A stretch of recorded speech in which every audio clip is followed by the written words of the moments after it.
며느리밥 풀꽃은 한반도 각지에서 서식하며 새며느리밥 풀, 수염며느리밥 풀, 애기며느리밥 풀, 알며느리밥 풀 등 여러 종이 있습니다.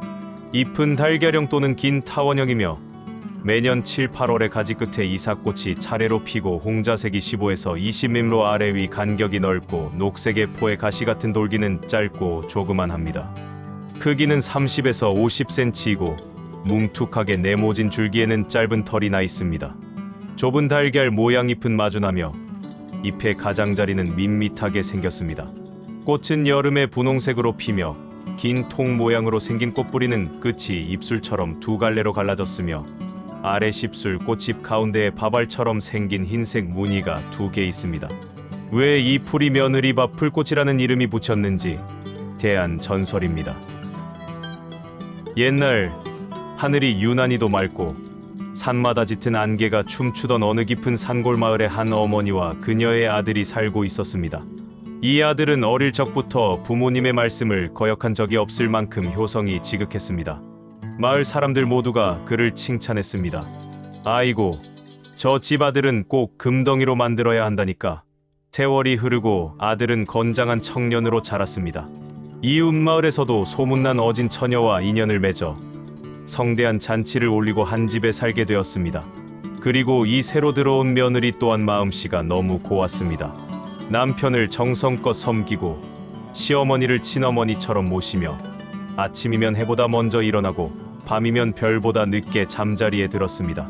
그런데 행복했던 시간도 잠시 남편은 어려운 집안 형편을 돕기 위해 먼 고을로 머슴살이를 떠나게 되었습니다. 그래서 집에는 시어머니와 며느리 두 사람만 남게 되었습니다. 남편이 떠난 그날부터 시어머니의 눈빛은 변했습니다. 처음에는 짜증을 내는 듯 했지만 곧 심술과 의심 그리고 무자비한 학대로 변해갔습니다.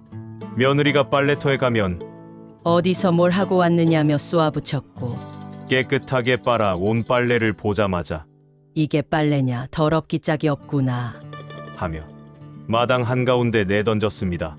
때로는 발로 짓밟으며 소리쳤고 때로는 매를 들기도 했습니다. 하지만 착한 며느리는 단 한 번도 대꾸하지 않았습니다. 고개를 숙이고 눈물을 삼키며 제가 잘못했습니다. 연신 용서를 빌었습니다. 어디 그뿐이었을까요? 밤이면 시어머니의 심부름은 끝도 없이 이어졌고 묵은 땔감을 나르고 얼어붙은 우물물을 퍼올리는 것도 모두 며느리 몫이었습니다. 춥고 긴 겨울밤 손이 얼어 터지고 피가 배어 나와도 며느리는 묵묵히 견뎠습니다. 그렇게 또 하루가 흘러 봄바람이 서서히 마을 골목을 스치던 어느 날 저녁 며느리는 평소처럼 조심스럽게 밥을 짓고 있었습니다.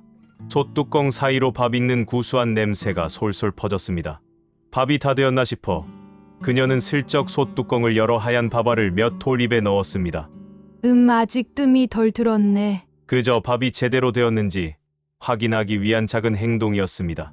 하지만 방 안에서 모든 걸 엿보고 있던 시어머니는 귀신같이 소리를 듣고 방에서 뛰쳐나왔습니다.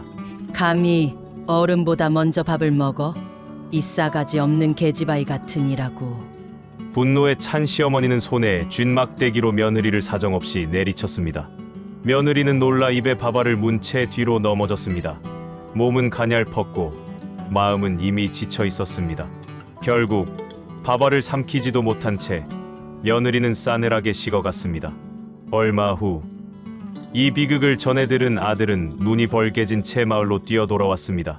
차디찬 바닥에 누워있는 아내를 품에 안고 하늘을 향해 통곡했습니다. 내 섹시야, 내 착한 섹시야 너를 지키지 못해 미안하다. 마을 사람들은 고개를 돌리며 눈물을 훔쳤고 아들은 정성껏 아내를 마을 앞 솔밭가에 묻어주었습니다. 그로부터 며칠 후 기이한 일이 일어났습니다. 며느리의 무덤가에 이름 모를 작은 꽃 한 송이가 피어났습니다. 그 꽃은 입술처럼 붉었고 가느다란 꽃대 끝에는 마치 밥알을 하나 물고 있는 듯 작은 하얀 점이 선명하게 맺혀 있었습니다. 마을 사람들은 그 꽃을 보며 수군거렸습니다. 저건 틀림없이 밥알을 문채 세상을 떠난 착한 며느리의 혼이구나. 그날 이후 사람들은 그 꽃을 며느리밥 풀꽃이라고 부르기 시작했다고 전해집니다. 밟히고 짓밟히고 아픈 삶을 살았지만 결국 아름다운 꽃으로 피어난 착한 며느리. 그녀의 한 맺힌 사연은 지금도 바람에 실려 오래된 마을의 솔밭 사이를 떠돌고 있습니다. 좋으셨다면 좋아요와 구독 부탁합니다.